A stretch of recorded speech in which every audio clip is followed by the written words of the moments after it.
Hello, I'm Joe Fox at LittleXLittle Farm here in Ernle, North Carolina, showing you my homemade wood-fired cob oven.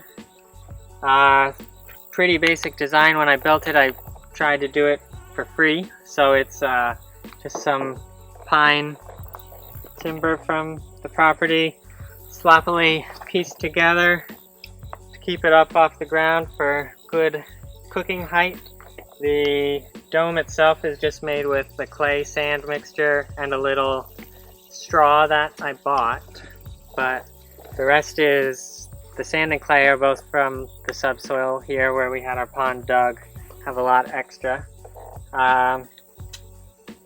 Pretty simple design. I mean, the floor is the clay. Also, a lot of people will use fire brick, and you can see it's very cracked, but it's held together for about 2 years now.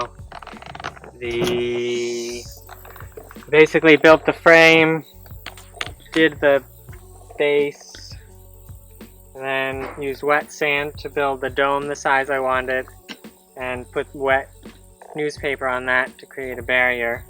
Then it was just moving the clay and sand over here on a tarp, mixed in some straw, stomped on it a bunch with my feet to mix it around, and piled it up.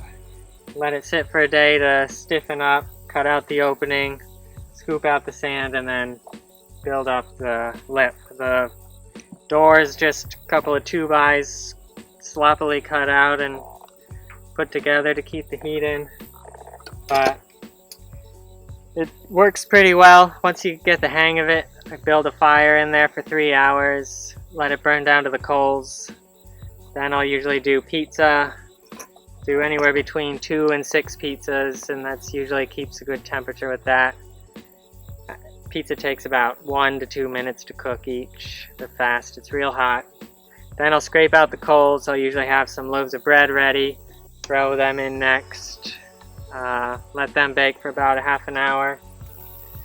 And then after that, it's probably at about 350 degrees still. So sometimes make a dessert or roast some vegetables or whatever we got to cook if we're feeling ambitious. After that, it's down into the 200s. Sometimes we'll use it to dry herbs or just call it quits for the day. But it's got a lot of cracks. I'll have to build a new one someday, but I'll make it better.